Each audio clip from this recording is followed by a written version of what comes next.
What if a single map proved everything we were taught about history is wrong? A map so strange, so controversial, that for centuries it was hidden away, studied in secret, and quietly dismissed by those who couldn't explain it. Most people have never seen it, and some believe they never should. Because if the map is real, it suggests that someone long before modern explorers knew far more about our world than we're supposed to believe. But the real question is this: who drew it and how did they know? The story begins in 1929, inside a quiet museum archive in Istanbul. Historians were carefully examining a collection of ancient documents. Most of them were routine, fragments of old charts, faded navigational notes, pieces of forgotten maritime history. Then one parchment caught their attention.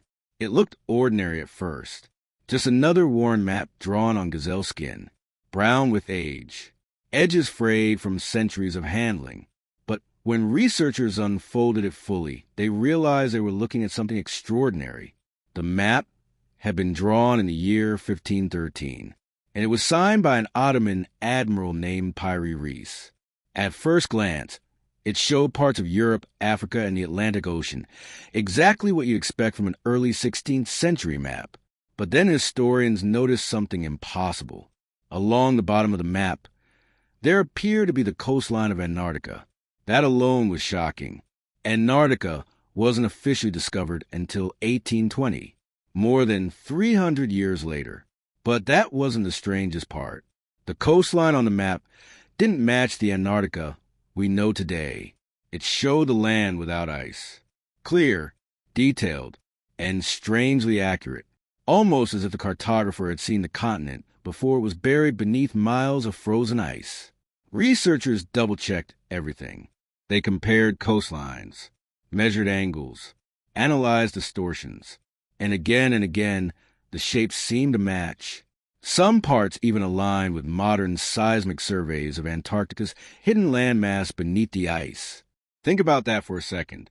A map drawn in 1513, appearing to show a continent that wouldn't officially be discovered for centuries, and showing it in a form no human should have been able to see.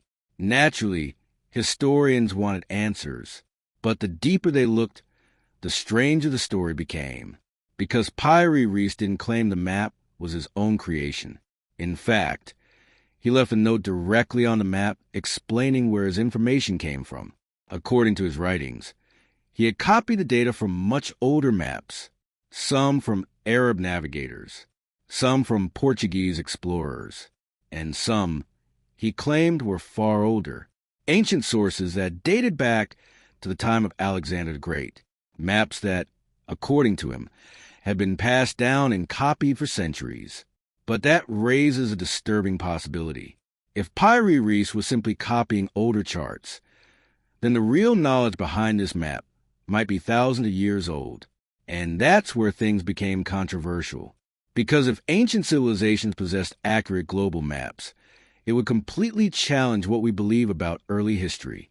How could ancient cultures map distant continents without modern ships? How could they measure coastlines with such precision? And how could they chart lands no one supposedly knew existed? Some researchers believe the answer lies in lost civilizations, advanced cultures that may have existed long before recorded history.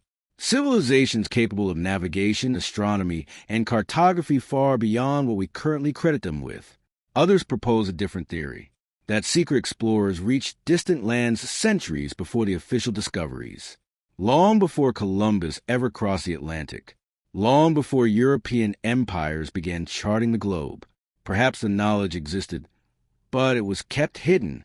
There's also a more unsettling idea, that ancient cartographers may have inherited their knowledge from an even older source, a forgotten culture erased by time, a civilization destroyed by natural disasters, wars, or climate change, leaving behind only fragments of its knowledge. Fragments like this mysterious map. But here's where the story becomes even more unsettling, because after the Piri Reis map was rediscovered, it quickly became controversial. Some historians dismissed it as coincidence. Others claimed the shapes were misinterpreted. But a small group of researchers insisted the details were too precise to ignore. And strangely, the map was rarely discussed outside academic circles. No major headlines, no widespread public debate, just quiet research and unanswered questions. Even today, historians still argue about what the map truly represents. Was it a lucky guess, a misunderstood drawing, or evidence that ancient people knew far more about our planet than we've ever been told? Because if the map really does show Antarctica without ice, it means the original source might be thousands of years old, from a time when the world looked very different. And that possibility leads to one final question. Maybe the real mystery isn't who drew the map. Maybe the real mystery is why knowledge like this disappears. Why some discoveries fade quietly into archives. Why certain artifacts are studied but rarely discussed. Because if one forgotten map can challenge everything we think we know about exploration and history, then imagine how many others might still be out there, locked away in museums, buried in private collections, or waiting to be discovered. And if those maps ever surface, they might reveal something far more unsettling than a hidden continent. They might reveal that history as we know it is only part of the story.